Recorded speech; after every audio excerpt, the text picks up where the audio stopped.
All right, this is another one that was requested. So this is 24, problem 24 from homework 2. And here we have a 40 acre, let's ignore the 40 acre for the beginning, a 40 acre tract of timber that produces 300 of net revenue every 30 years, has a present value of how much just before a crop is harvested. The interest rate here is 4.5%. So let's ignore my little examples in there and let's just go with a timeline. Okay, so just before a crop is harvested. So we're sitting here then at year 0, age 30, and we're going to harvest it and get 300. Right? Then we'll come out 30 years to year 30, age 30 again. We cut it, 300. We come out to 60. It's 30 years again. We get 300, not 3,000. Get a nice little raise there, and so on. Now we're at year 90, 30. So we can see the pattern that we have, and that goes on and on and on and on.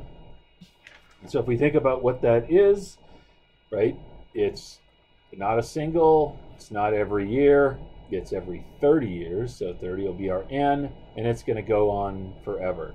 And so we have our perpetual periodic here. Okay, so this will be a little like the one that we had done earlier, where we have our perpetual periodic equals A over 1 plus I to the N minus 1. And you may want to do that. That helps it.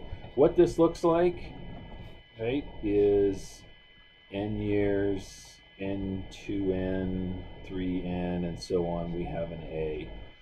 Right? And it's going to crunch all of these things that happen at the end of a single period of N years to the beginning. So that's where our VO is. So if you look at our thing up above, right, we've got this extra 300 here. So if we apply this equation, it will take all of these, like our A's, and move them here. And then we'll have that other 300 hanging there. That's a little what I've hinted at here. So A equals 300, I equals 4.5, which is reading through the text here, N equals 30. And so we can plug those in. VO equals 300 over 1.045 to the 30 minus 1. Okay, and then that will give us the VO of, where is it, 109.27, or let's say 277, right?